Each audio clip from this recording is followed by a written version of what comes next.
Le sport pris au sérieux par des animateurs autant tout aussi dérisoires. Avec Emilio Constanza. I'm a fun guy. Félix Forget. As there's a drive in a deep left field by Castellanos, it will be a home run. Et Pierre-Olivier Poulain. This man was a bona fide scrub. He can't play. La triple menace. La Triple Menace, édition du 26 février 2024. Bienvenue à l'émission. Une fois de plus, ça fait plaisir de vous recevoir, toujours en compagnie du trio de l'habitude. Cette fois-ci, on pourrait dire quoi, le meilleur trio depuis, disons, depuis celui de David Desharnais, Max Pacioretty, Thomas Vanek. Qu'est-ce qu'on en dit? C'est valide. C'est très valide. J'aime ça. Si c'était pas de Chris Kreider, ce premier trio-là nous amenait à la Coupe Stanley. Et Carey Price aussi, mais ça, c'est ton autre affaire. C'est drôle, hein, parce que si tu regardes ça en ce moment, t'es comme fuck. Ça, c'était comme un premier trio dans la ligue. Ça, c'est à quel point on peut rien avoir de nice à Montréal. Non, malgré qu'on a un premier trio du futur. 2014-2015-ish, tu pouvais gagner un trophée Art Russ avec genre 85 points. Ça avait aucune valeur. Je tiens quand même à dire aux auditeurs que Pop et moi, on a fait un petit peu les recherches cette semaine, puis avec la saison que Nick Suzuki connaît en ce moment, il est en lice pour être le membre des Canadiens avec le plus de points depuis la saison 2007-2008 d'Alex Kovalev, qui était de 82 points. 84 points. Et Pop pensait que Saku Koivu avait réussi à faire... c'était quoi? C'était 74 points que tu avais lancé, mais 74 points, c'était durant la même saison. Maintenant, les gens à la maison... Vous le savez peut-être pas parce que c'est un joueur qu'on semble avoir effacé de notre mémoire collective en tant que partisan des Canadiens. Mais le dernier joueur à avoir eu 70 points et plus, c'était 72. Et je nomme Max Domi. Maximilien Domi, mesdames, messieurs. Cette saison 2018-2019 de Max Domi était pas 2017-2018? Ou c'était 2018-19? 2018-19 parce que j'étais à Val d'Or, je me souviens. Exact. C'était absolument magique. Le Canadien a comme manqué les séries par genre 2-3 points. Ouais. C'était juste le fait de voir Max Domi au deuxième match de la saison, chirp. C'était-tu William Nylander qui avait donné ça? C'était Kasperi Kapanen. Oh man.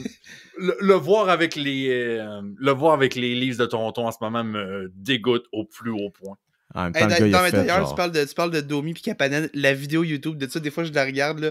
Good job Kapanen, you fucking idiot, ça me fait rire à chaque fois voir Domi crier ça me fait avec le sourire le plus fendant de l'histoire de l'humanité. C'est malade. Parce que pour ceux qui se souviennent pas dans ce temps-là, c'est que c'était Jeff Petrie, si je me trompe pas, qui décoche un tir puis ça brise le bâton à Kapanen, puis Kapanen trouve rien de plus intelligent à faire que de prendre ces deux bouts de bâton puis de les pitcher sur Jeff Petrie. Fait que ça donne évidemment un tir de pénalité aux Canadiens et Domi c'est pas gêné pour envoyer chier Kapanen après ça pourrait.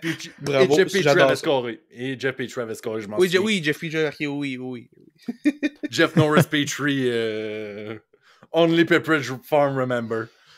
Exact. Hey, j'espère que vous allez bien à la maison, certainement plus que Félix et moi. Là, déjà, je me porte un petit peu mieux. À date, 2024 a vraiment pas été fin avec moi niveau santé. C'est la deuxième fois à date, puis on est juste le 25 février en ce moment qu'on enregistre ça. C'est la deuxième fois à date cette année que je suis malade. C'est moins peu que la dernière fois. J'ai encore une voix. Je suis en fin de grippe, donc ça va. Félix, toi, de ton côté, comment on se porte? Moi, c'est rare dans la vie que je suis malade, puis là, j'imagine que ça s'entend un peu au micro. J'étais un peu congestionné, tout, c'est vraiment rare, puis avec la mutation, tu comprendras que ça a été une séquence de jours peu agréable, et des prochains jours seront pas agréables non plus. Mais écoute, on va au moins essayer de prendre cette petite heure et demie-là pour... j'essaie de garder ma voix pendant 1 heure et demie. Ça se peut qu'à un moment donné, je parte. Si vous m'entendez sonner comme un enfant de 14 ans, c'est pas impossible. Mais je vais essayer quand même de vous donner un peu de temps sur ce podcast-là pour rendre ça le fun un peu, changer un peu les idées cette semaine pendant ces moments-là avant la relâche pour plusieurs, ou pour Mio qui va au cégep de l'UQAM. La relâche qui a déjà commencé même fin de la semaine passée. Félix qui essaie de ne pas parler comme un kid de 14 ans en assumant qu'il n'est pas quelqu'un de 14 ans lui-même en ce moment. Exact, parce que déjà, il faut assumer que Félix n'a pas ça, mais bon, Félix est là, faut prétendre pour l'instant qu'il existe pour de vrai. Hey boys, parlons un petit peu de hockey sur glace parce que, là, on est de retour du match des étoiles depuis déjà quelques semaines. On a déjà quelques transactions qui ont été faites, des visages d'équipes qu'on va connaître pour les séries éliminatoires, des défaites crève-cœur et tout ce qui vient avec ça. Et à commencer par les Jets de Winnipeg qui, vraiment, ça fonctionne bien depuis que Sean Monahan est là. Je veux dire, les Jets, ça allait déjà bien. Probablement l'une des 3 meilleures équipes au Canada. L'acquisition de Monahan vraiment fait du bien à l'équipe. À un certain point, Monahan, 5 buts à ses 4 derniers matchs, dont un tour du chapeau. Félix, c'est quoi ta petite analyse de la chose, Sean Monahan, avec les Jets de Winnipeg? Écoute, on le voit à Montréal, Sean Monahan en santé peut vraiment aider une équipe de hockey. On le voyait que le Canadien était de loin parmi ce groupe d'attaquants-là avec Cole Caulfield, Nick Suzuki, puis même Juraj Slafkovský récemment, ces gros attaquants-là de l'équipe. Monahan était là, il était un gros morceau des succès de cette équipe-là, entre guillemets, parce que malheureusement, on ne gagnait pas beaucoup de matchs. Mais Monahan en santé aide vraiment une équipe. Puis quand le Canadien a un premier choix pour...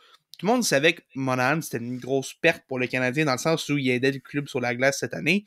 Mais ça reste que Monahan est un gars qui son contrat est terminé. On l'a échangé vraiment pour une raison contractuelle et pour le fait que l'équipe veut se rajeunir un peu. Pour les Jets, bravo quand même d'avoir osé donner un choix de première ronde parce qu'on se rappelle, il y a quelques semaines de ça, c'est pas tout le monde qui voyait Monahan rapporter un choix de première ronde aux Canadiens. Et là, les Jets, eux, ont décidé, tant pis, on va aller le chercher un mois d'avance, on va donner un choix de première ronde et on va aller le chercher. Et ça a été un peu plus ordinaire les premiers matchs. Mais depuis 4 matchs, il est rendu à 5 buts. Malheureusement, il ne joue pas aujourd'hui parce que comme moi, le pauvre est malade en ce moment. Mais Monahan qui aide vraiment cette équipe-là, il vient solidifier une ligne de centre qui... le groupe d'attaquants à Winnipeg est vraiment solide et c'est pas pour rien qu'on connaît du succès dans le Manitoba cette année. Bravo aux Jets pour l'acquisition de Monahan et ça fonctionne bien pour lui en ce moment. Je suis content et je lui souhaite une Coupe Stanley. Pas juste pour le choix de 3e ronde en 2027, parce que j'aime le gars, puis je serais content pour lui parce que Monahan fait de la belle job, puis il mériterait après les 27 années de blessure, à peu près mériterait quand même une petite Coupe Stanley, puis j'espère pour Monahan que ça va continuer son succès comme ça, et surtout qu'il va garder la santé, parce que là, un petit virus, pas très grave, mais on va espérer qu'il évite les blessures, parce qu'on sait que ça a été un problème dans son cas dans les années passées. Oui, exact. Et Pop, tu voulais jaser un petit peu de ça aussi parce que Winnipeg fait aussi jaser, mais pour des drôles de raisons, une espèce de vent d'inquiétude, mais certains diront qu'il y a un petit peu d'ironie dans la chose. Ben, écoute, Winnipeg, on sait, c'est le plus petit marché de la Ligue nationale. Probablement peut-être le plus petit marché des 4 grands sports nord-américains. Peut-être à part les Jaguars de Jacksonville qui pourraient peut-être rivaliser avec ça. Mais là, ce qui se passe du côté de Winnipeg, c'est que là, on sait depuis 2-3 ans, depuis la pandémie, les ventes de billets de saison ont chuté. Je pense à passer de 13 000 à genre, même pas, genre juste en dessous de 10 000 là, en 2-3 ans. Et là, t'as Gary Bettman qui a décidé mardi, « Hey, sais-tu quoi? M'aller faire un tour au Manitoba pour le fun. » Une phrase que personne n'a jamais dit, d'ailleurs, soit dit en passant.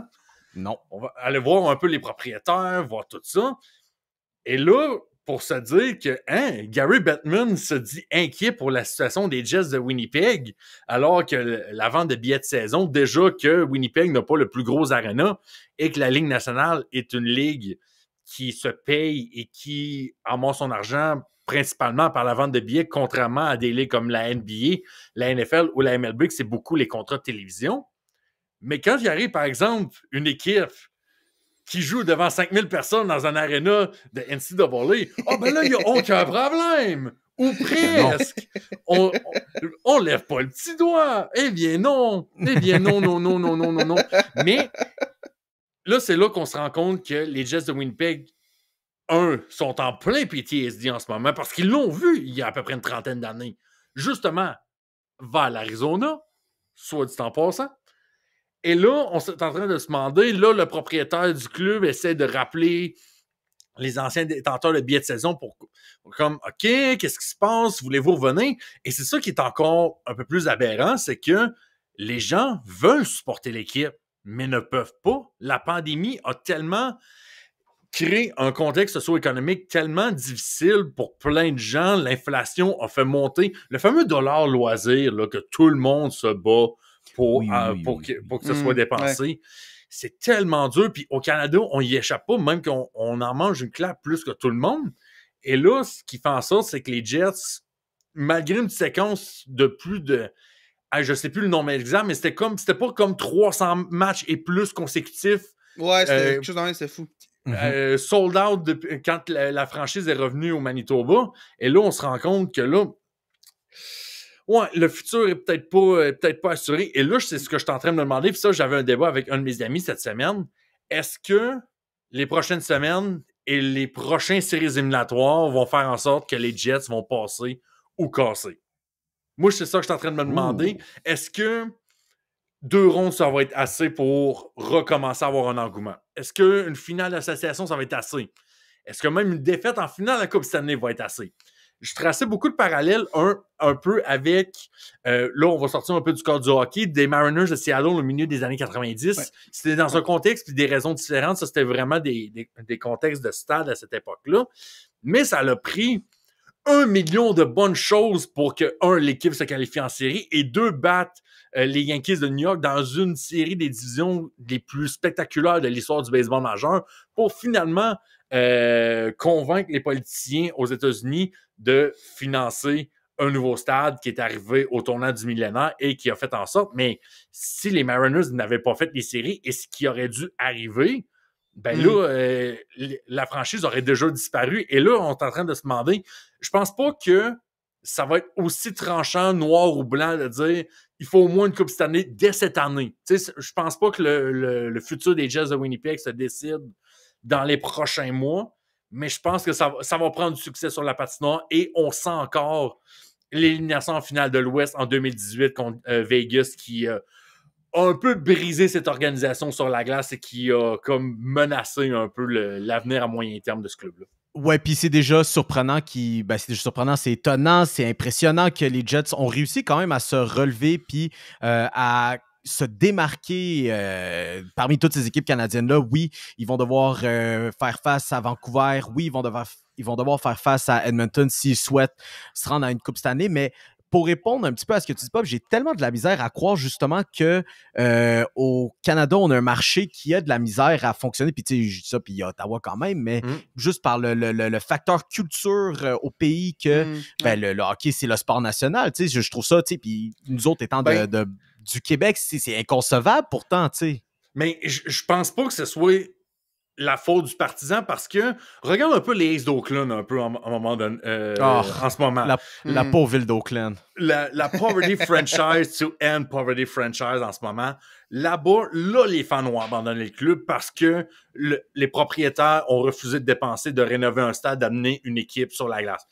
Les Jets de Winnipeg, dans la dernière année... Plus sur le terrain, c'est la glace. Sur le terrain, pas ça glace. Oui, excuse-moi. Malgré qu'il y a San Jose, mais ils ont pas une équipe. C'est vrai, mais vous comprenez le point. Mais dans la dernière année, Winnipeg vient de donner un contrat de 8 ans à Connor Hellebuck, Mike Scheifele. On vient de donner un choix de première ronde pour aller chercher Sean Monahan, là. Tu sais, il y a du commitment de la part des propriétaires et je crois quand même que les partisans veulent, mais ça va être le pouvoir d'achat que là, il va falloir amener quelque chose de différent dans le département marketing, vente, billetterie de ce club-là pour relancer un peu cet engouement-là pour encore plusieurs années. J'adore ça, Pop, que tu me parles des contrats de 8 ans de Scheifele puis d'Hellebuck puis du choix de première ronde. C'est littéralement sur ça que je m'en allais. Moi, tu vois, je suis le premier d'envie à trouver qu'il y a des propriétaires qui sont un peu... Surtout au baseball, parce qu'au baseball, il n'y a pas de plancher ou de plafond salarial. Il y a beaucoup de propriétaires qui sont dans la complaisance, surtout, je pense, les Aces d'Oakland, justement, qu'on a littéralement abandonné le club, mais je pense aussi à des clubs de petits marchés comme les Pirates dans les dernières années et tout. Là, ça a changé un petit peu cet hiver.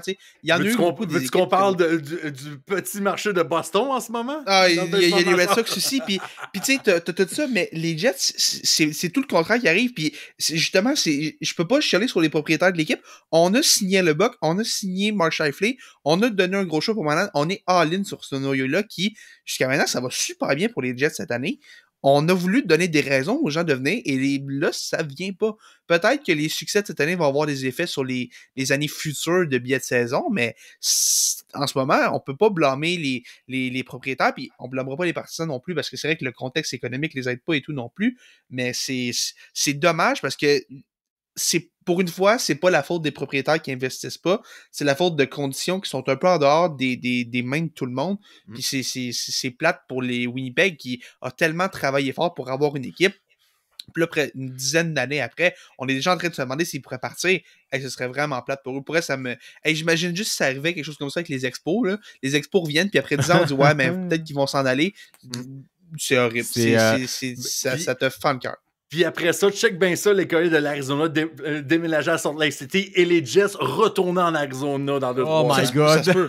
Mais ça se peut. Ça se peut, il leur donnerait une meilleure équipe. Batman adorerait faire ça, il leur donnerait une meilleure équipe. C'est le rêve fou de Betten. Il adore ça. Présentement, les Jets, j'ai dit bien sûr une des meilleures équipes dans la ligue, sont présentement au 2e rang à égalité avec l'Avalanche du Colorado dans la division centrale avec une fiche de 35 victoires, 15 défaites et 5 en prolongation pour un total de 75 points. Toutefois, avec 4 matchs en main sur l'Avalanche avec qui ils partagent la position, comme j'ai dit, et les Stars de Dallas qui sont en avant. Félix et moi, en ce moment, on prend un sacré L, une sacrée défaite, et je parle pas seulement du fait qu'on est malade. Il y a quelques mois de ça, Félix et moi, on parlait d'un joueur de hockey qui va être au temple de la renommée, sans aucun doute, lorsque ça sera fini. Et comme pour ceux qui sont à la maison sur YouTube, vous l'avez vu, Pop a gardé les factures. C'est un joueur qui, à sa dernière saison, a marqué 57 points, a quitté son équipe avec qui il est depuis qu'il a été repêché, et lorsque on le voyait arriver cette saison, pas vraiment d'équipe, on s'est dit peut-être qu'il est washed, peut-être. Même, il y a un certain Félix Forger ici qui a dit peut-être on peut penser à une 40aine de points d'ici la fin de la saison. Ah ben, non, mais je vais te dire exactement, ça, c'est moi qui disais ça. Ça, c'est moi qui disais ça. Moi, j'ai dit si ce gars-là joue une 40aine de matchs, je ne m'attends pas à plus que 25 points. Et en ce moment, depuis le début de la saison, il est à 26 points en 26 matchs. Ouais, il a déjà donc, dépassé. Vous l'aurez peut-être deviné, mesdames et messieurs, mais Félix et moi, on a pris un L cette semaine, ou en fait, on prend un L probablement d'ici la fin de la saison pour avoir dit que Patrick Kane était washed. Mais, mesdames et messieurs, Patrick Kane, en ce moment, est en pleine forme. Est en forme comme les beaux jours des Blackhawks de peut-être pas de 2014 exactement, mais Callis, en ce moment, il y a du fun à jouer au hockey. Oh, mais avez-vous vu le vidéo souvenir? Parce que là, on enregistre le même soir que Patrick Kane revient pour la première fois à Chicago. Comme dans l'équipe Visiteurs, il n'y avait pas eu l'occasion de faire ça quand il était allé aux Rangers l'année passée. Le vidéo souvenir, mesdames, messieurs, dans les sentiments, là. Oui. Les sentiments, là. Puis je parle en tant que fan de Patrick Kane depuis toujours. Si c'était pas Alex Ovechkin, c'est probablement mon joueur préféré de tous les temps. Revoir l'ovation, mesdames, messieurs. Chicago. Patrick Kane a fait un lab, genre, pour remercier tout le monde. Il en a refait un deuxième parce que ça durait. Il en a refait un troisième. L'amour des partisans de Chicago pour Patrick Kane. Ce gars-là a une aura de rockstar. Et Dieu merci que j'espère qu'on va avoir des joueurs de même qui s'en viennent dans la Ligue nationale parce que Dieu sait qu'on en a besoin. Écoute, ce que je veux dire sur Patrick Kane, par exemple, c'est...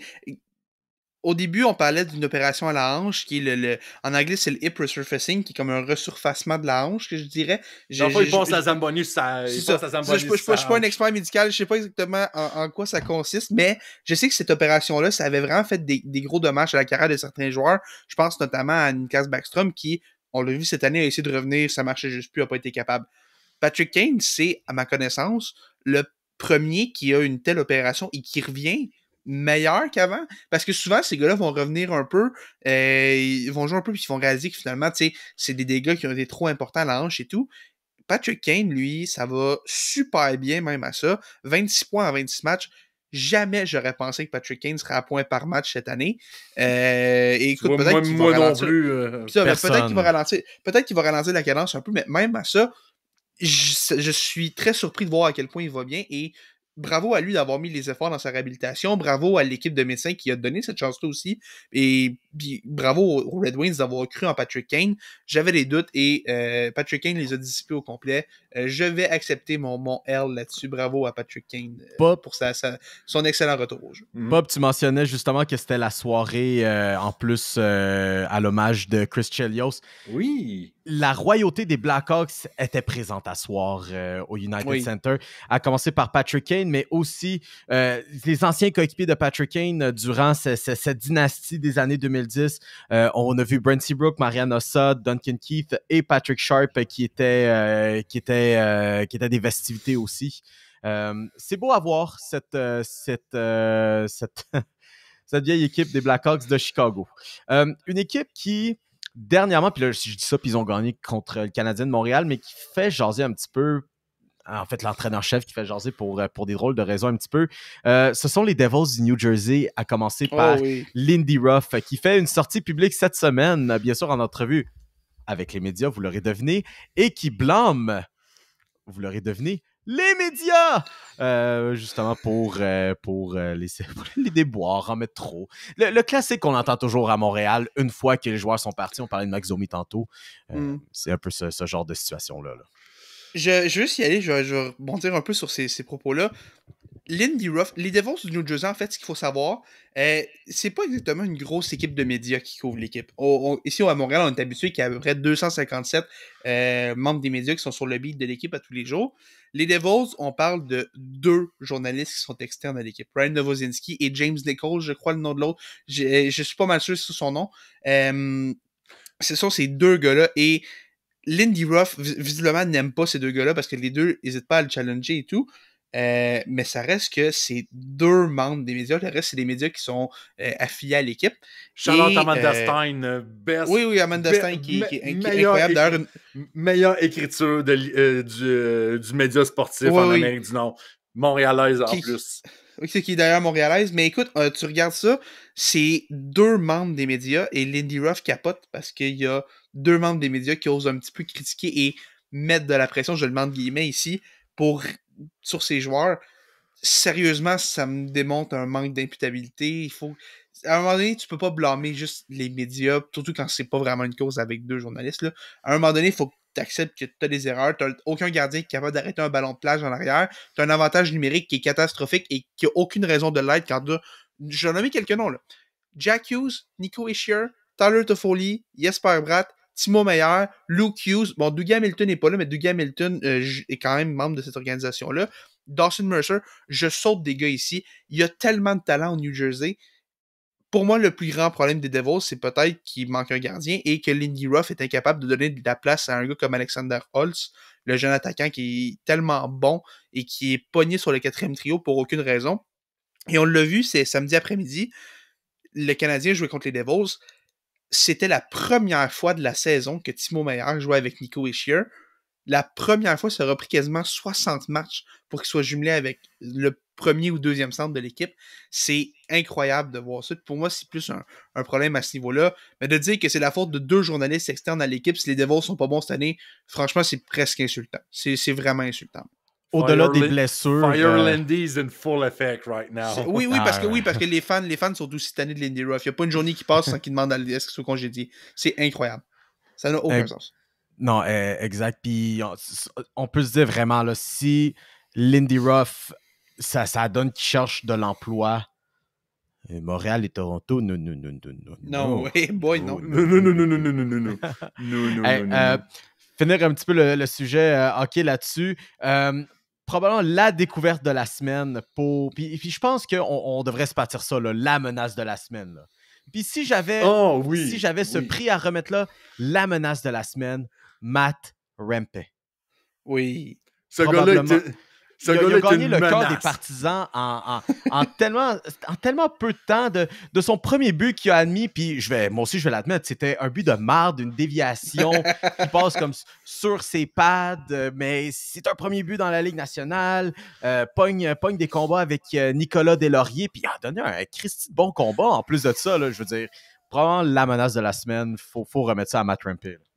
Écoute, Matt Rempe, dans le fond, pour ceux qui ne le connaissent pas, là, prenez Arbor Xhekaj, mettez-le 6 pieds 7 pouces, puis mettez-le attaquant. Ça donne à peu près une idée du gars. Depuis le début de la semaine, en fait, il est arrivé pendant la série des stades, donc dimanche passé. Je pense c'était samedi ou dimanche passé. En fait, Matt Rempe, pour ceux qui feront des quiz dans les bars dans plusieurs années, dans la réponse de qui est le premier joueur de la Ligue nationale à avoir joué son premier match dans un stade extérieur, Matt Rempe.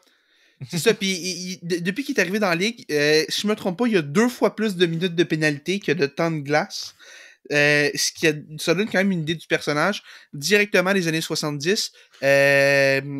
À un moment donné, je me demande s'il va falloir qu'il arrête de se battre un peu parce qu'il peut pas se battre tout le temps. Hey, il saute sa glace, il trouve le go de l'autre équipe puis il se bat avec. Ça n'a aucun bon sens. C'est juste en fin de semaine, Nicolas Deslauriers et aujourd'hui Mathieu Olivier qui, je pense qu'il a finalement trouvé son homme avec Mathieu Olivier. Mathieu Olivier, il a donné une...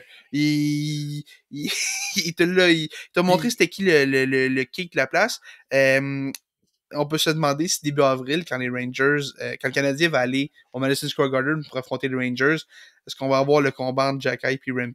Je me demande peut-être que les deux gars regardent ça, peut-être que les deux gars ont cette date-là sur le calendrier. Moi, je suis pas un apôtre des bagarres et tout, mais tu sais, je comprends qu'il y a un public pour ça et tout. Fait que début avril, on regarde ça, Arbor Jackay contre Matt Rempe, possiblement au Madison Square Garden.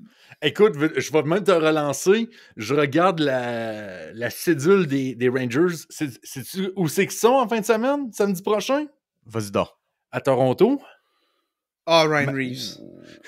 J'ai tellement hâte de voir. Mais Ryan Reeves fait juste crier. C'est un chien qui jappe, mais qui bat plus. Non, c'est ça. J'ai tellement hâte de voir Ryan Reeves, genre, japper dans les médias pour absolument rien faire. Je pense que ça, c'est en prenant pour acquis qu'il va jouer. Oui, parce qu'il est tout le temps dans les estrades. Oui, il est tout le temps dans les estrades. Fait que j'ai tellement hâte de voir le combat qui n'arrivera jamais. Et si s'il va arriver, c'est clair que Ryan Reeves finit le cul sur la glace. C'est sûr, certain. Certain. Il y a ça. Hey, on a parlé de Chicago. La ville est beaucoup dans les médias cette semaine pour tout sport confondu. On va y arriver au football aussi un peu plus tard aussi. Mais d'ici là, pour ce qui est du baseball, ben, les partisans des Cubs de Chicago, Pop ici à temps partiel aussi, partisans des Cubs quand ça y tente. Attends, très partiel, m'a dit. Très partiel, vont se réjouir parce que Cody Bellinger, on n'était pas trop sûr d'où il allait atterrir. Et Pop est très content. Peut-être d'autres comme moi sont un petit peu déçus parce qu'on a attendu tout ce temps-là à Toronto pour qu'il se ramène. Puis de ça fait que la saison morte des Blue Jays est officiellement un fiasco. Mais c'est une autre affaire. Mais ouais, la saison morte des Blue Jays est totalement un fiasco. Mais pour ce qui est des Cubs, par contre, on va se réjouir, dis-je bien, 3 ans, 80 millions de dollars avec une option de sortie à chaque année en plus de ça. Donc, il y a une certaine liberté pour Bellinger aussi. Qu'est-ce qu'on en pense de cette signature-là, autant dans la position de Bellinger que du côté de l'organisation? Ben, déjà, ce qu'il faut savoir, c'est que cette annonce-là a été faite dans la nuit samedi à dimanche à 2h15 du matin. On connaît la réputation de Bellinger, comme quoi, tu sais, il y a tout le temps l'air de gars qui est complètement batté. Et moi, depuis ce temps-là, j'imagine juste que le gars était complètement pété à 2h du matin. Il s'est dit, fuck it, j'ai envie d'aller au camp d'entraînement. C'est le premier contrat qu'il a vu. J'imagine juste que c'est... Moi, je décide de croire à cette version-là, de ne pas croire aucune autre version.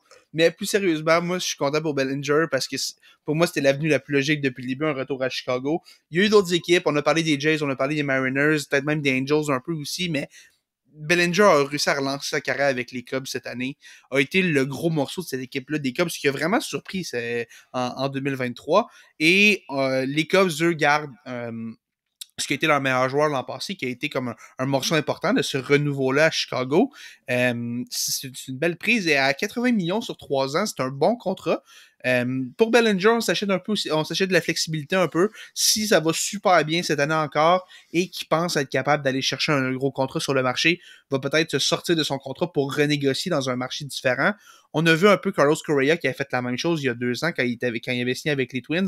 Un contrat où est-ce qu'on s'achète de la marge de manœuvre à court terme pour peut-être réessayer une autre année dans un marché. Je suis content pour Bellinger, je suis content pour les Cubs, le mariage a du sens, puis je trouve ça le fun de voir qu'il reste là.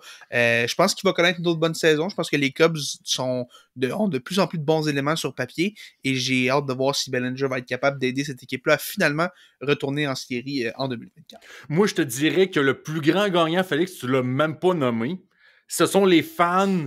Les non-fans, en fait, les fans de baseball, mais qui sont non-fans des Cubs de Chicago. Ouais. Parce que, enfin, le core 4 de l'agent Scott Boras est en train de briser. Aussi, oui. Là, on vient de signer le premier gros nom. Il reste encore Jordan Montgomery, Matt Chapman et Blake Snell. Il reste encore ces 3-là. Il y a des matchs pré-saison qui se jouent en ce moment et ces 3 gars-là ne sont toujours pas sous contrat. Et je pense que... fou. Et dans ce rapport de force-là, dans ce tir au poignet entre Scott Boras et les autres équipes de la MLB, mais je pense que les propriétaires ont un peu gagné parce que au final, les joueurs ont dû décider de mettre de l'eau un peu dans leur vin et de finalement s'entendre avec un peu moins de ce que Scott Boras, l'agent, souhaitait. Mais c'est sûr que quand tu mets une année de sortie, une option de sortie après l'année 1 et 2 du contrat, peut-être que le manège va recommencer l'année prochaine. Et là, j'ai hâte de voir si ce premier domino-là va faire en sorte que les 3 autres vont signer dans les prochaines heures, voire peut-être même les prochains jours. Parce que puis tu parlais justement d'options de sortie. Ce qui est étrange quand même cette année, c'est que tu regardes les joueurs qui étaient joueurs autonomes. Shohei Ohtani était évidemment le gros nom, mais au niveau des frappeurs, Bellinger était peut-être la 2e meilleure option, et même à ça, on sentait pas qu'il y avait vraiment un marché pour lui qui était très, très développé. C'est assez particulier de voir qu'il y a pas eu tant de traction que ça. Même chose un peu pour Blake Snell et Jordan Montgomery, c'est un cas un peu bizarre. On sent qu'il attendait que le cas du deal de télévision des Rangers se fasse, et ça vient pas. On dirait qu'il s'est fait un peu prendre par ça. Blake Snell, lui, on dirait que les équipes ont peur parce qu'il lance pas assez loin dans les matchs, même s'il n'a pas gagné de Cy Young. Et Matt Chapman, lui, qui a eu un bon premier mois, puis une fin de saison assez catastrophique avec les Jays après le premier mois. Mais c'est fou quand même que Bellinger, qui a une bonne saison et qui a quand même une feuille de route qui est impressionnante, quand même gagné un MVP il y a quelques années de ça, pas plus de traction que ça pour un joueur, un frappeur gaucher qui peut jouer au champ centre et qui peut jouer partout au champ au premier but aussi, qui est très très polyvalent. Pas de traction pour ça, c'est vraiment bizarre, mais on va voir peut-être que le reste du marché va débloquer. Jack Curry, qui est l'informateur un peu des Yankees, qui expliquait que ce serait surprenant de voir les Yankees signer Blake Snell ou Jordan Montgomery. Tu te demandes qui va signer ces gars-là. Peut-être qu'on attend des blessures à quelque part. On sait que les Mets, en ce moment, je pense que Pop et moi, on peut être numéro 1 et 2 de cette rotation-là, tellement il y a des blessés. Puis je sais pas si on va... Puis en plus, je suis gaucher, fait que j'ai encore plus de valeur. Je suis gaucher aussi, by the way. Fait que j'ai hâte de voir qu'est-ce que ça va donner pour ces 2 partants-là pour Matt Chapman. Mais c'est le fun de voir que finalement Bellinger a signé. Fait qu'il reste ces 3 gars-là à surveiller. Il reste JD Martinez aussi qui n'a pas signé de contrat pour le moment. Un autre client de Scott Boras. C'est pas le manque vraiment de nouvelles polarisantes qui a manqué au baseball cette semaine parce que, vous l'avez mentionné, on a des matchs de pré-saison, on a les camps d'entraînement qui sont commencés depuis déjà quelques semaines. Ce qui veut dire qu'on a eu déjà un premier aperçu des uniformes fanatiques. En fait, je dirais, pour être plus précis, les pantalons fanatiques. Puis, ceux qui sont passés sur... Non, mais les uniformes aussi sont vraiment laids avec la grosseur des lettres. Ils sont laids, mais ce qui fait jaser un peu plus, c'est les pantalons. Puis, ceux qui sont passés sur les médias sociaux cette semaine, plus particulièrement sur Twitter, vous aurez vu ça, lors de certaines entrevues de joueurs, on voit à travers les pantalons. Et je veux dire, peut-être qu'il y en a qui ne savent pas à la maison, mais un uniforme de baseball, un jersey de baseball, là, c'est extrêmement grand. C'est pas pour rien que les joueurs, ils toquent ça dans les pantalons. C'est long en maudit. Et c'est extrêmement moulant. Je fais juste dire aussi que c'est extrêmement moulant. En plus de ça. Donc là, on voit des photos cette semaine des joueurs, leur jersey, on le voit rendu jusqu'à leurs genoux à travers les pantalons. Ce qui fait que... Non, j'ai le fun c'est le fun avec Fanatic. J'ai hâte qu'ils fassent les uniformes de la Ligue nationale de hockey. C'est très encourageant. Déjà, on le savait, côté vente de marchandises pour clients, on savait que c'était déjà très désastreux. Là, déjà, on a cette première échantillon du côté du baseball. Ça donne pas trop confiance pour le produit Ligue nationale de hockey, hein? Non, mais je reviens à la Ligue nationale de hockey après, mais tu parles de Fanatics. Il y a un autre gars, je pense que c'est le gars qui m'a le plus fait rire, puis je t'ai dit que j'ai quand même vu des bijoux de famille à travers des pantalons cette semaine, mais le gars qui m'a le plus fait rire cette semaine dans le lien avec ce uniforme-là, Michael Chavis, qui est un ancien des Red Sox, qui est rendu avec les Mariners, arrive au camp d'entraînement des Mariners et voit son uniforme qui l'attend dans son vestiaire. Et ce qu'il faut savoir, c'est Michael Chavis, si je me trompe pas, porte le 23 et son uniforme avait le numéro 22. Donc, ce qu'il fait, il prend une photo publiée sur les réseaux sociaux et le service à la clientèle de Fanatics lui écrit sur Twitter pour lui expliquer que on semble voir qu'il y a une erreur avec ta commande. Contacte-nous et on va voir si on peut t'offrir une politique de remboursement. C'est un joueur de la MLB, c'est son uniforme. On lui a littéralement donné un mauvais uniforme et on l'a référé au service à la clientèle. Ça n'a aucun maudit bon sens. Et moi, je regarde ça, ça me rend vraiment heureux d'être un fan des Yankees parce qu'il n'y a pas de nom en arrière qui peuvent être scrappés avec des lettres qui sont minuscules. On le vu avec les Cubs, c'est incroyable à quel point les lettres sont tout petites et c'est placé tout croche. Le nom de Ian Happ, t'as le H, le A qui pointe vers la gauche, puis les deux P qui pointent vers la droite en arc, c'est vraiment dégueulasse. Puis c'est laid, il y a clairement un manque d'effort, un manque de qualité. Passer par des sites de contrefaçon, honnêtement, ils vont être plus beaux. Ils vont sincèrement être plus beaux. Je pense qu'il y a matière pour les franchises d'y aller avec ça ou de se rendre, tu sais, de se rendre dans un magasin comme Leeds ou ouais, ben oui, ils vont être plus beaux qu'ils ont, puis va faire ton propre jersey toi-même. T'as du monde passionné derrière le comptoir qui vont leur faire un plaisir de te faire un jersey toi-même. Ton baseball, t'es capable de te le payer, hein? Je pense que t'es capable de faire un nouvel uniforme. Puis tu mettras ça au lavage. Hey, écoute, c'est totalement horrible. Pour finir, les partisans des Expos de Montréal, ceux qui ont vécu les belles années des Expos, t'étais pas loin de là, rendu à ton âge, mais bon. Non, ben écoute, oui. Mais j'ai commencé à suivre le baseball immédiatement après que les Expos soient partis. Ok, toi, t'as attendu que les Expos partent pour faire ça. En fait, j'ai commencé à suivre le baseball parce que les Red Sox ont fait une remontée de 0-3 en série de championnat contre les Yankees en 2004. C'est là que ça commence. Avec pas n'importe qui était au monticule durant cette série mondiale-là, hein? Non, hein? Comme un ancien membre. Sacré Pedro qui était là. Fait que j'ai commencé à suivre le baseball genre 3 semaines après que les Expos aient joué leur dernier match. Là, quelque chose de même. Fait que... Sorry! Can't do it! Ça pour dire, Netflix nous arrive avec une bombe cette semaine. On fait l'annonce qu'en collaboration avec la boîte québécoise Attraction et aussi réalisé par nul autre que Jean-François Poisson, qui est un réalisateur que j'aime bien, qui a travaillé sur l'Ordre du Temple solaire, entre autres, vont travailler sur un documentaire portant sur vraiment le départ des Expos de Montréal. Donc, ça va pas... On risque pas de s'attarder sur les Expos des années 80, sur le Blue Monday et toutes ces belles fins de belles histoires. Blue Monday, c'est pas beau. C'est pas Jojo, mais c'était une bonne équipe qui aurait dû se rendre en série mondiale et qui aurait pu l'emporter. Je connais quelqu'un à la maison, mon beau-père, lui, quand j'y en parle, mon Dieu, faut pas trop mentionner ça. Pareil, un de mes profs aussi qui mentionne il mentionne tout le temps qu'il était au stade olympique durant le Blue Monday puis qu'il l'a encore sur le cœur. Moi, j'ai très hâte de voir ça. Ouais, moi aussi, honnêtement, je me demande si on va amener du nouveau ou si on va juste répéter les histoires qu'on entend ici, les partager à un plus grand public et tout. Mais j'aime aussi le fait que ça va être en français. Je trouve que c'est une super bonne idée. C'est beau de voir Netflix offrir du contenu comme ça. On parle d'une date de sortie quelque part peut-être en 2025. Il n'y a pas de date qui a été annoncée encore, mais probablement en 2025. Mais je trouve ça beau, je trouve ça le fun de voir que même 20 ans après le départ de l'équipe, ça continue de susciter des passions, ça continue d'intéresser, et de voir qu'on amène ça dans un documentaire. Bravo à Netflix d'avoir opté pour ça, et j'ai vraiment hâte de voir le résultat que ça va donner au final. Je suis content aussi que 20 ans plus tard, comme tu dis, ça suscite encore les passions et que même 20 ans plus tard, on continue encore d'être sadomasochiste et de s'auto-flageller et de juste souffrir intentionnellement en revoyant encore les Expos qui partent encore une fois. Ça, c'est comme dans Star Wars 3 quand tu penses que Anakin va jamais tourner au Dark Side.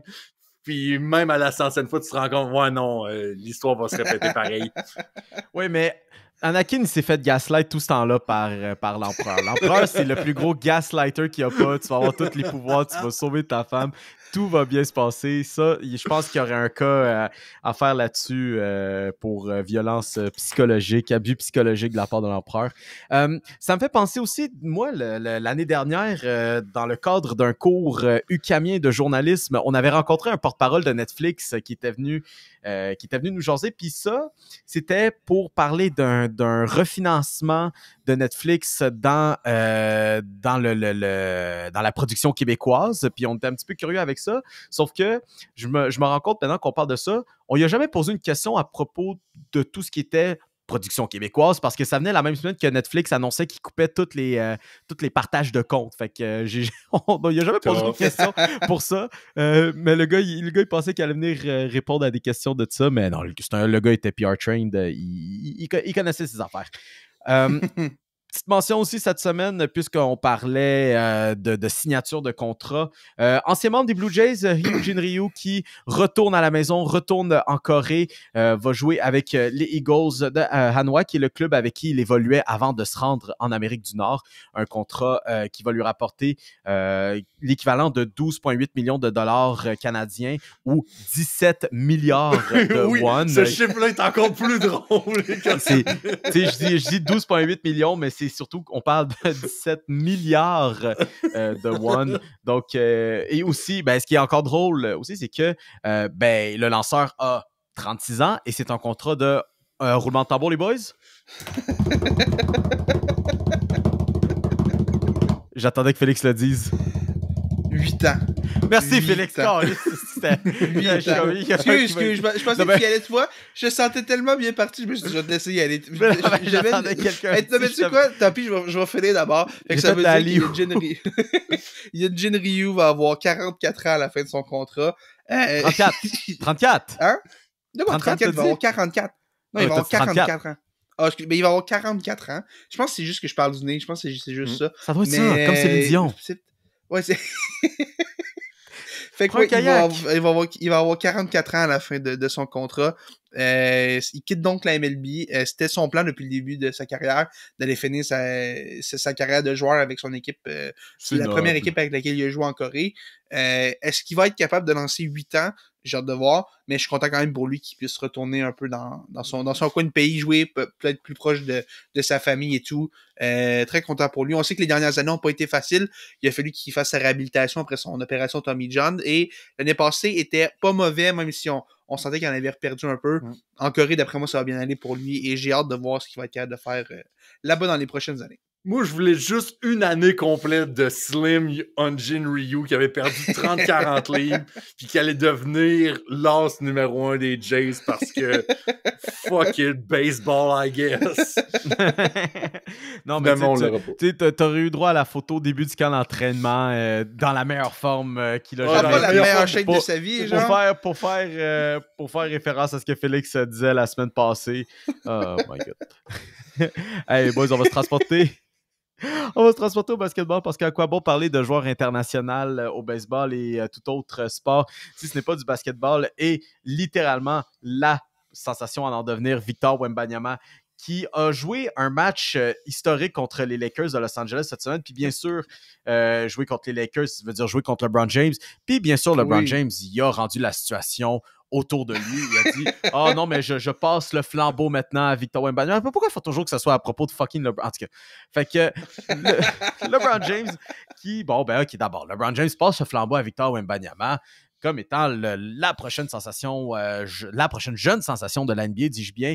Et Wembanyama, quand même, qui a eu une pas pire performance, les boys, qui a fait un 5x5. Maintenant, à la maison, vous vous dites, c'est quoi un 5x5? Félix? Je veux juste vous transporter jeudi soir, Victor Wembanyama qui affrontait les Kings de Sacramento. Dans le fond, le 5x5, comme Mio expliquait, c'est de réussir dans un même match 5 points, 5 rebonds, 5 passes décisives, 5 vols de ballon et 5 blocs. Dans le fond, c'est d'avoir d'atteindre le chiffre 5 dans chacune des 5 catégories statistiques principales au basket. Jeudi soir, contre les Kings de Sacramento, tout le monde surveillait un peu ce match-là en deuxième moitié parce que Victor Wembanyama avait besoin d'une passe décisive pour compléter un 5x5, quelque chose qui n'avait pas été fait depuis 2019 dans la NBA. Et malheureusement, il n'a pas été capable d'aller chercher cette 4e passe décisive-là. Mais vendredi soir, contre les Lakers, Victor Wembanyama affronte les Lakers et décide que finalement, il va aller le chercher, son 5x5, réussit à aller chercher 5 points, 5 rebonds, 5 passes décisives, 5 blocs et 5 blocs de ballon, 5 vols de ballon. Et devient le plus jeune joueur de l'histoire à réussir le fait d'armes, le premier depuis Jusuf Nurkic en 2019. Et surtout, il devient celui qui l'a fait en le moins de temps de jeu. On parle d'un joueur recru. C'est surréel de voir à quel point il peut impacter le match dans plein de façons. Et j'ai aimé cette citation à la fin du match parce qu'on y a expliqué que c'était le premier depuis Michael Jordan à avoir 2 matchs consécutifs avec 5 vols de ballon et 5 blocs de ballon. Et Victor Wembanyama, au lieu de dire « Ah, c'est quand même cool et tout », a dit je pense que Michael Jordan comptait plus ça en victoire qu'en défaite, et les Spurs ont perdu ces 2 matchs-là. Wembanyama avait vraiment pas de temps à perdre avec ces stats-là qui... je vais le faire pour lui, je vais le vanter un peu parce qu'il le fait pas. C'est vraiment impressionnant d'être capable de faire ça. Il y a eu une poignée de joueurs, même moins de 20 qui ont été capables de faire ça dans l'histoire de la NBA, et lui, à son année recrue, le réussit une fois et passe à ça, d'en avoir 2 consécutifs. Il va être un problème pendant longtemps, Victor Wembanyama. Je pense que c'est juste une question de temps avant que Victor Wembanyama soit en mesure de reproduire un quadruple-double. Oui, je pense que Puis en plus, ben, c'est qui le dernier à l'avoir fait? C'était David Robinson? Exact. Ouais, c'est David Robinson, ouais. David Robinson qui l'avait fait en 1994. Je veux dire, la NBA est scriptée aussi, les boys. Là. On dit ça de la NFL, mais la NBA est scriptée aussi. Écoute, je te demande, Mio, mettons qu'il fait un quadruple-double, quelle catégorie il fait pas? À laquelle il se rend pas à 10? Je pense que ça serait le vol de ballon. Ouais, c'est ça que j'ai aussi. Je pense que c'est vol de ballon, mais tu peux t'assurer que point, rebond, bloc, soit assist, peut-être revirement aussi, parce que la semaine passée, il y a 2 semaines, les Spurs ont joué contre les Raptors et Wembanyama il a été totalement sensationnel. Puis je vais juste ressortir le chiffre précis. Contre les Raptors, Wembanyama a terminé le match avec 10 blocs. Mais avec ça, il y a eu 5 passes décisives et 7 revirements. OK, peut-être qu'avec revirement, c'est pas très glorieux à rajouter dans une non, mais pas revirement. de quadruple-double. C'est pas un vrai avec revirement. Il y en a qui veulent le rajouter, là. Mais... non. Bon, OK, d'abord, je rajoute pas, mais... mais tu sais, un quadruple-double, il a d'abord été à 5 passes décisives d'en avoir un. Fait que je pense que c'est juste une question de temps avant qu'il vienne rejoindre David Robinson à ce chapitre-là.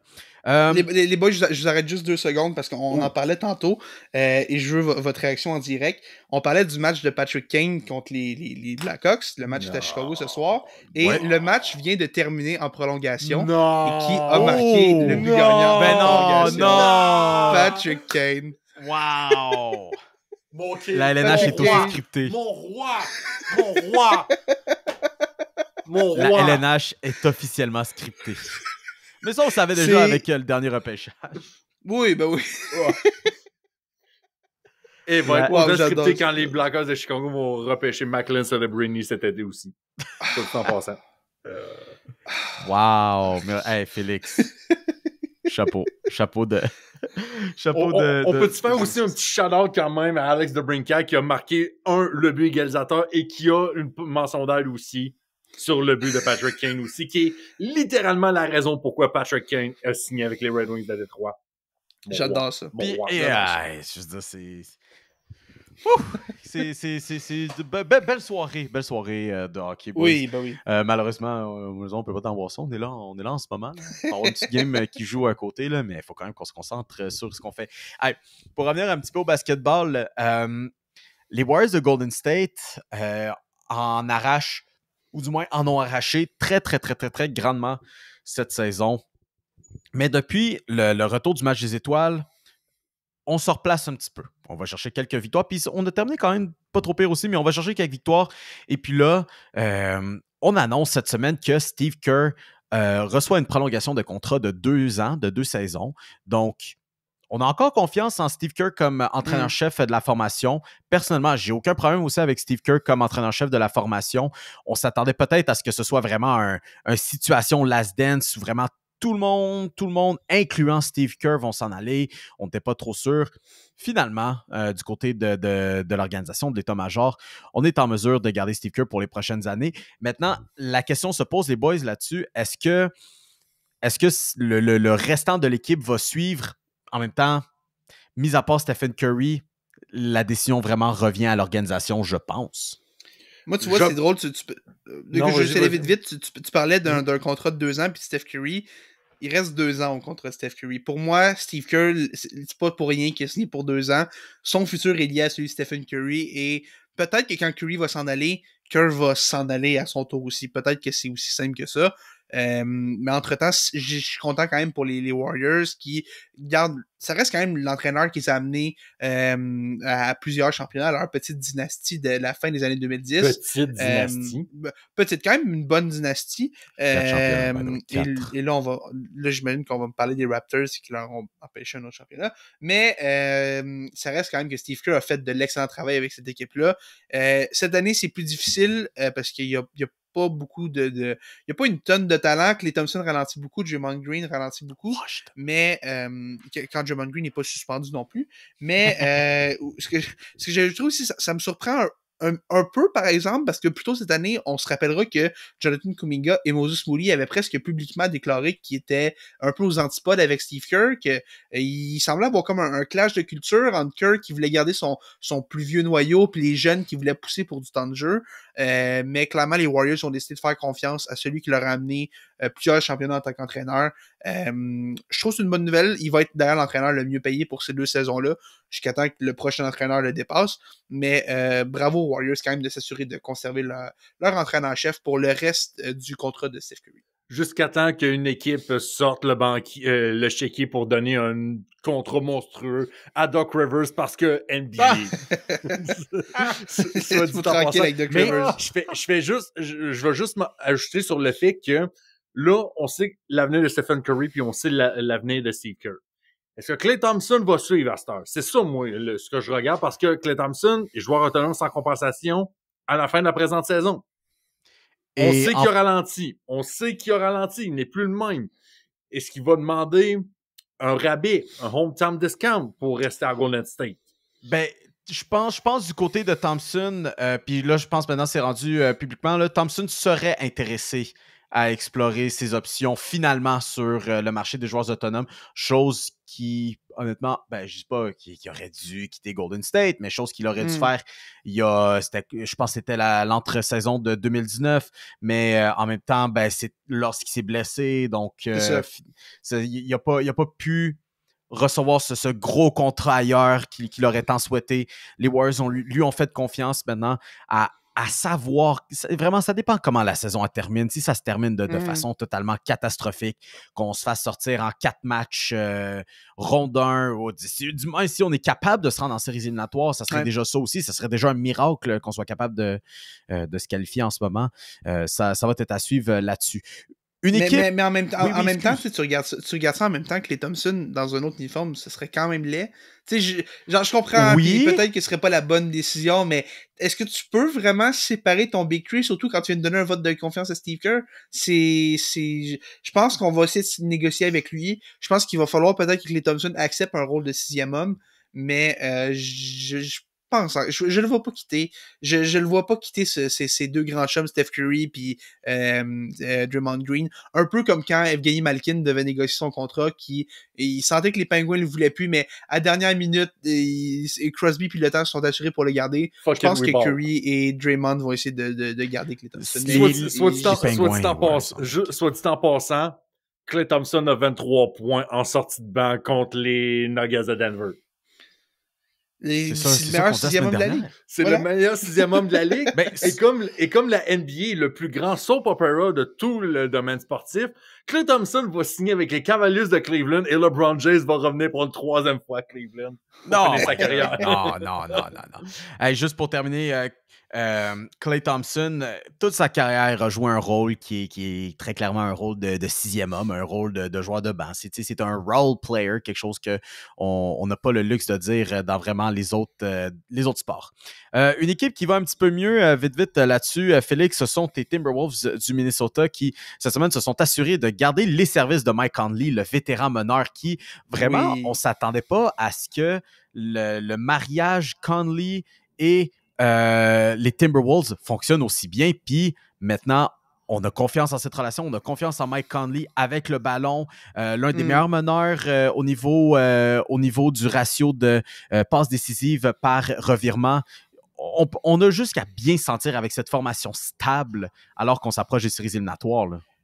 Quand Mike Conley a été acquis, j'aimais le fit avec Minnesota parce que c'est ça que cette équipe-là avait besoin. Cette équipe-là avait besoin d'un facilitateur, un gars qui n'avait pas besoin de tirer 40 fois par match pour être efficace. Mike Conley, c'est un excellent passeur et un excellent joueur défensif. Exactement ce dont les Timberwolves ont besoin. Est arrivé, c'est directement imprégné de la culture, est devenu un morceau important dans le vestiaire. Et là, on le récompense avec 2 autres années de contrat à 11 millions par année. Très content pour les Timberwolves, très content pour lui, qui s'auto-surnomme d'ailleurs Minnesota Mike. Il fit parfaitement avec cette équipe-là. Et c'est moins cher que ce à quoi je m'attendais.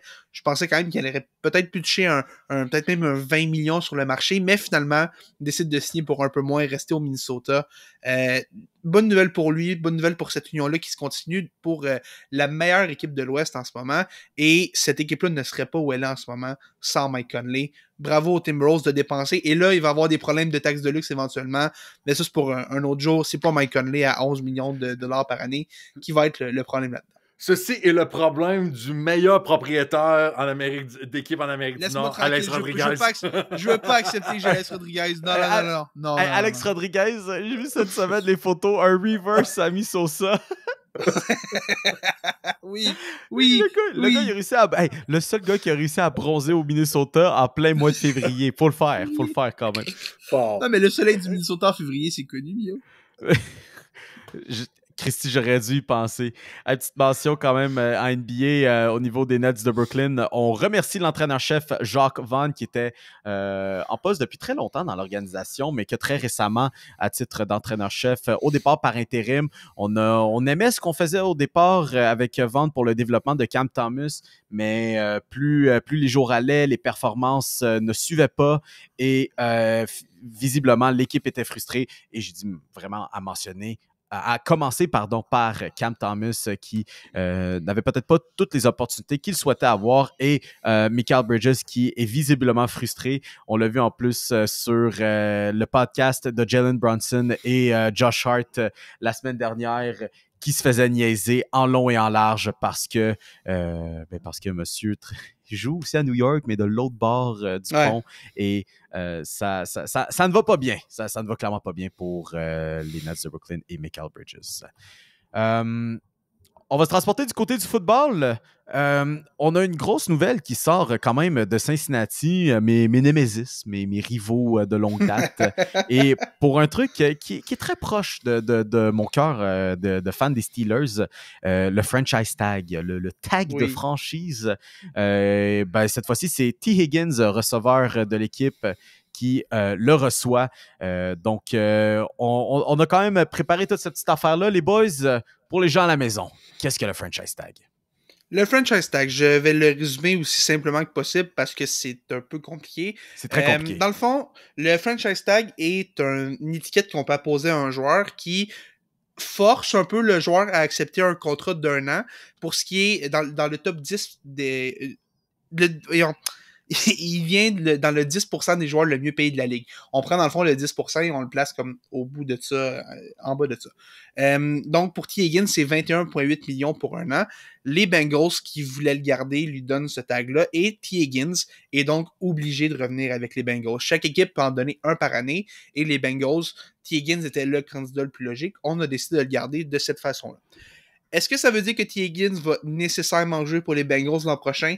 Non. T. Higgins pourrait toujours être échangé parce que tu peux mettre le franchise tag sur un joueur et l'échanger par après. C'est le tag and trade. On a déjà vu ça par le passé, mais le scénario le plus probable est que T. Higgins joue avec les Bengals l'an prochain.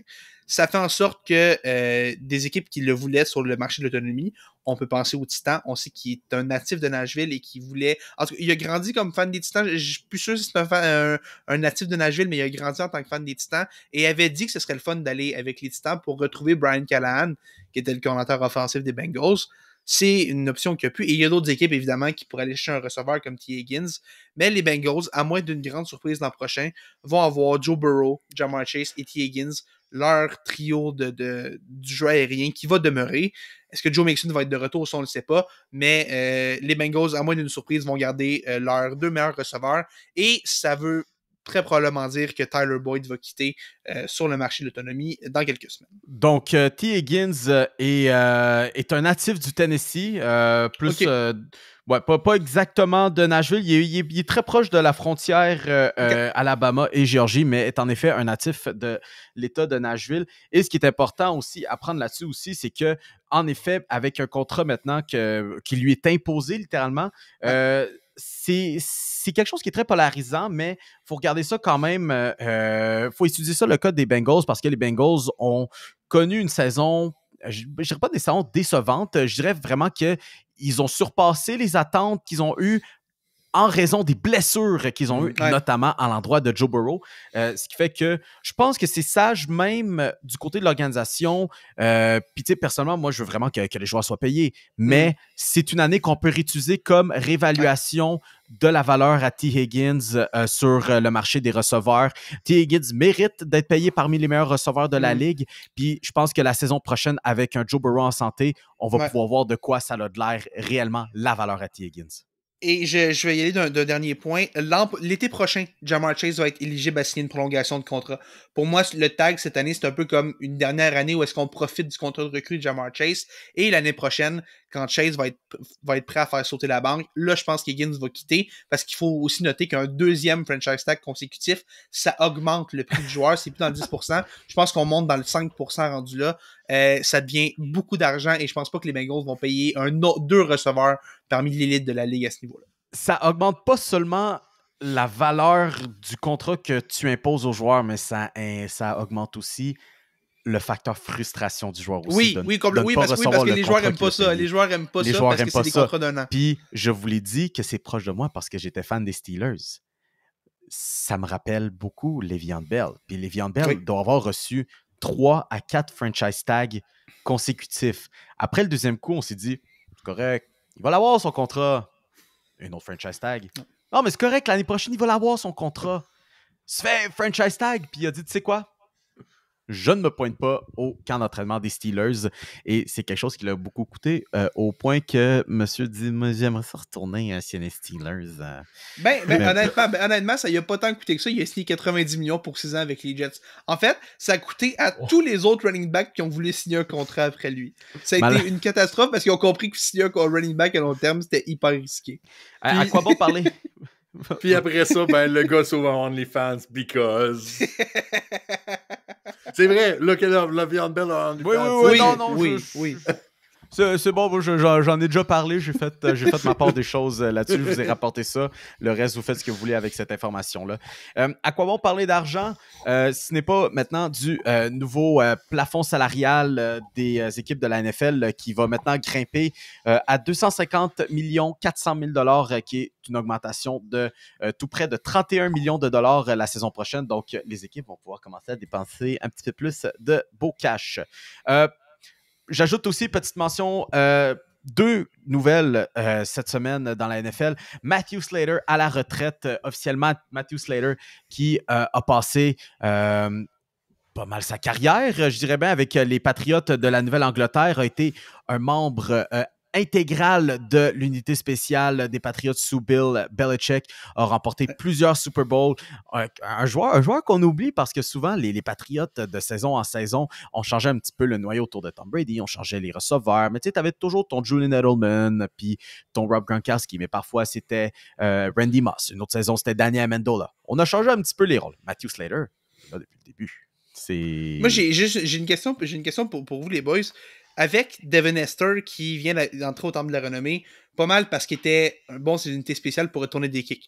Est-ce que Matthew Slater mériterait un peu de considération pour le Temple de la Renommée? Parce que niveau unité spéciale, tu peux difficilement avoir une meilleure carrière que ce qu'il y a eu. Clairement. Je pense, sans l'ombre d'un doute, c'est difficile. C'est un club select, mais si on... Je pense que dans une classe qui pourrait être favorable ou opportuniste, je pense qu'il y a une chance pour Matthew Slater de se faufiler dans un club. Moi, la seule chose que je vais retenir de Matthew Slater, puis ça, on en avait parlé juste avant d'enregistrer l'épisode, allez voir sa page Football Reference puis de ESPN. Le gars est catégorisé wide receiver. Il n'a jamais capté de ballon en carrière. Mais le gars est catégorisé wide receiver. Because... Non, mais c'est parce qu'il faut leur donner une position. C'est comme les long snappers qui sont placés. Non, mais j'ai les chiffres. Mais j'avoue que c'est drôle. J'ai les chiffres au total dans sa carrière en matière de réception de passes.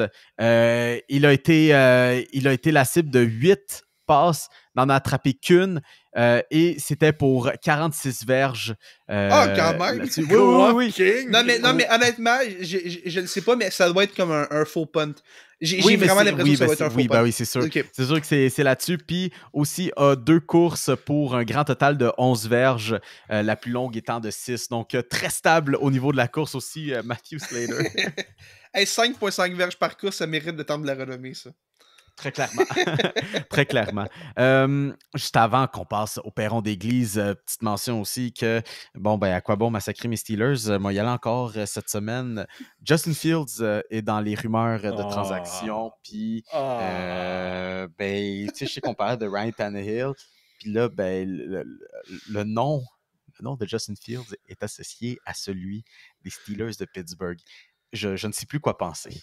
Mio, imagine les matchs entre les Steelers et les Ravens qui vont opposer Lamar Jackson et la version Wish de Lamar Jackson comme les deux carrières sur le terrain. Je ne sais plus quoi penser. Le monde à la maison, vous êtes chanceux. Je porte pas mon pyjama cette fois-ci, là. Mais pour vrai, je pense... Je ne sais pas quoi y penser. Je sais pas pourquoi, mais on dirait qu'il y a un fit, il y a un certain fit entre Justin Fields.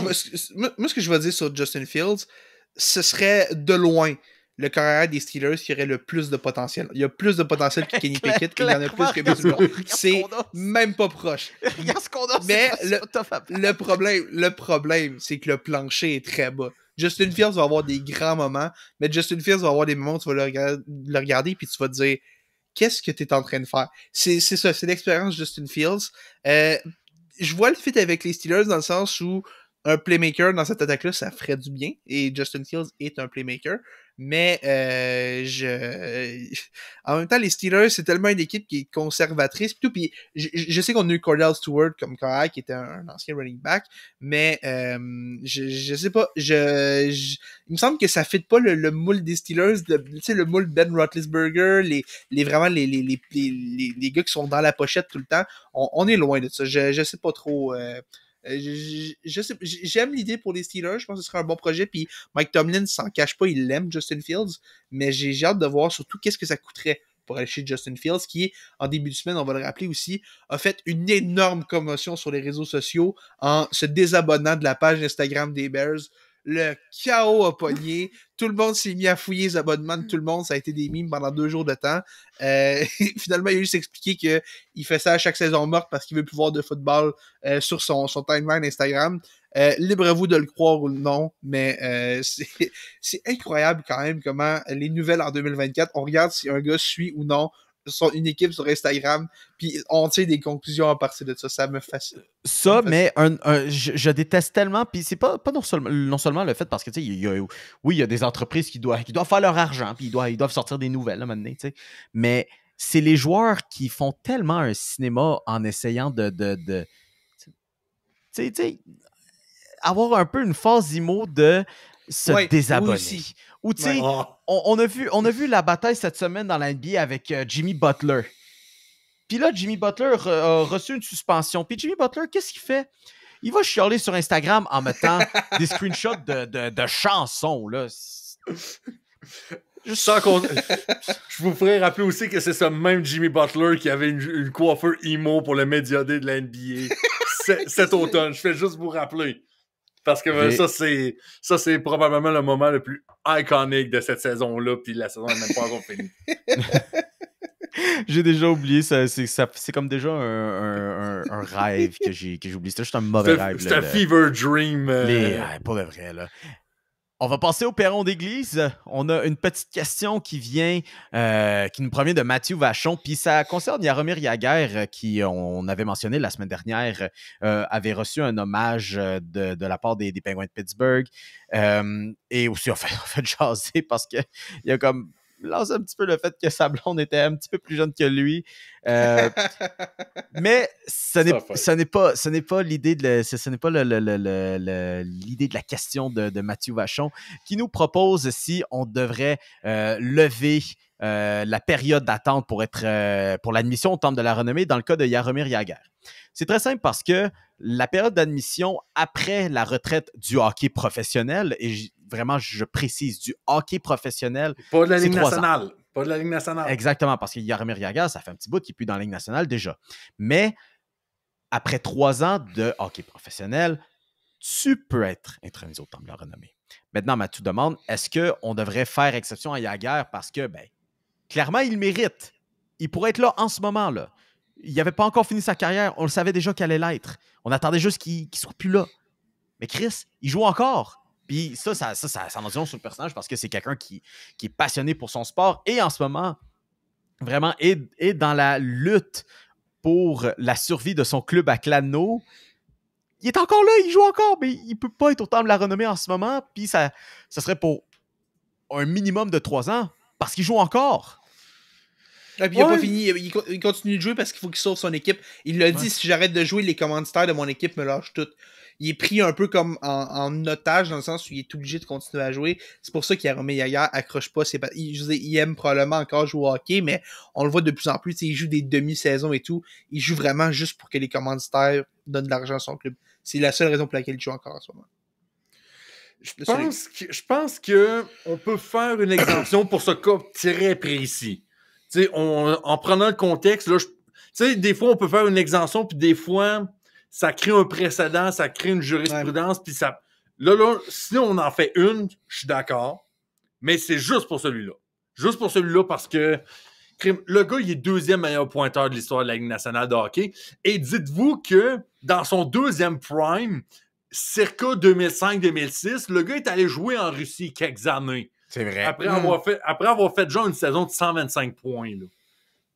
Moi, Non, mais vas-y, j'ai fini ton point. Je pense que j'avais pas mal fini aussi, mais, okay.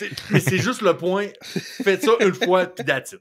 C'est juste ça que j'avais. Moi, tu vois, ce que je me demande, c'est est-ce qu'on pourrait faire...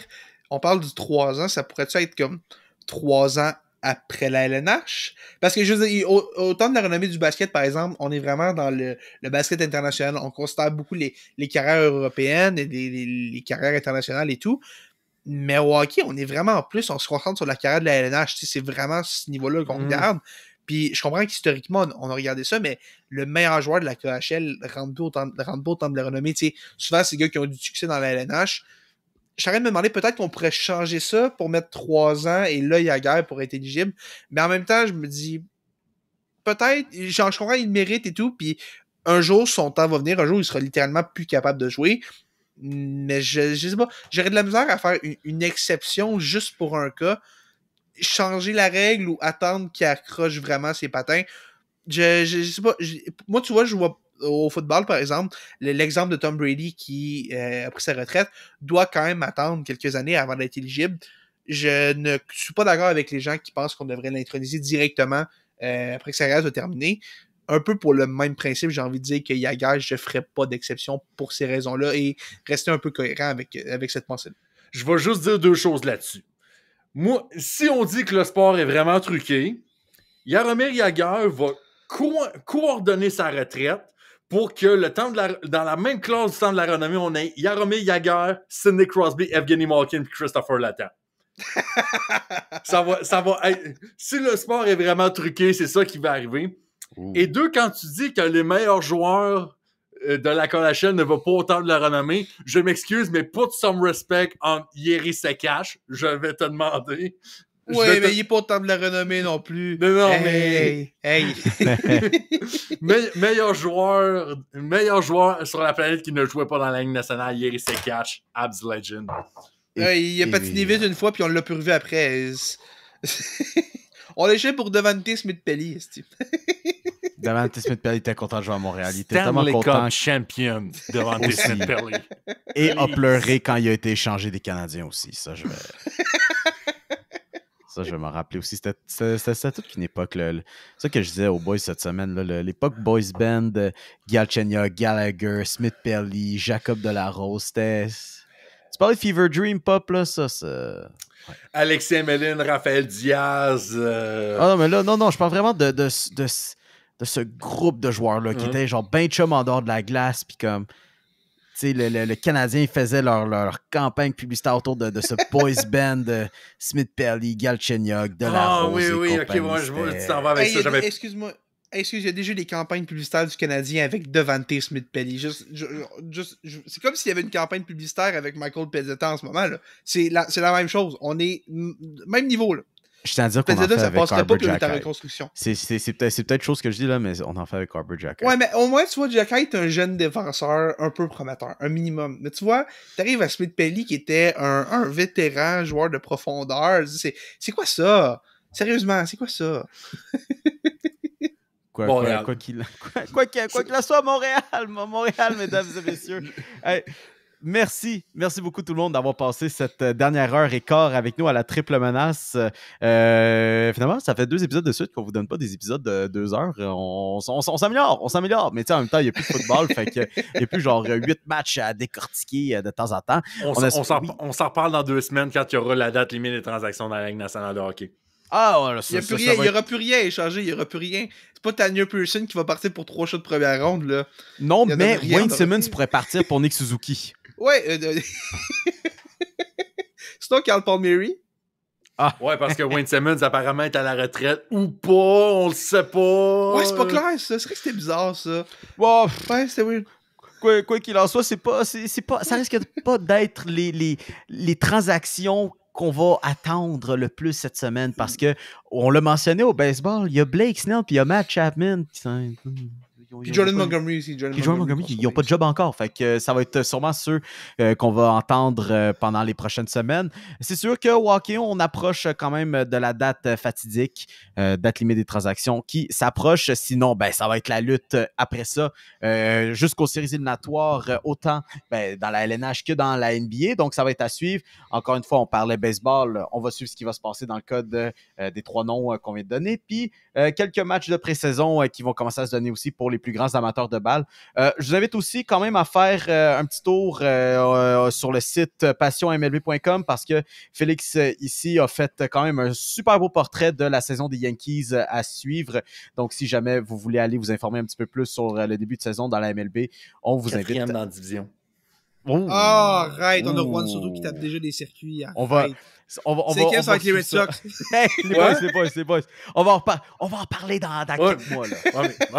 mais ça, Félix, ça, je l'ai déjà accepté. Ça. On en reparlera dans quelques mois.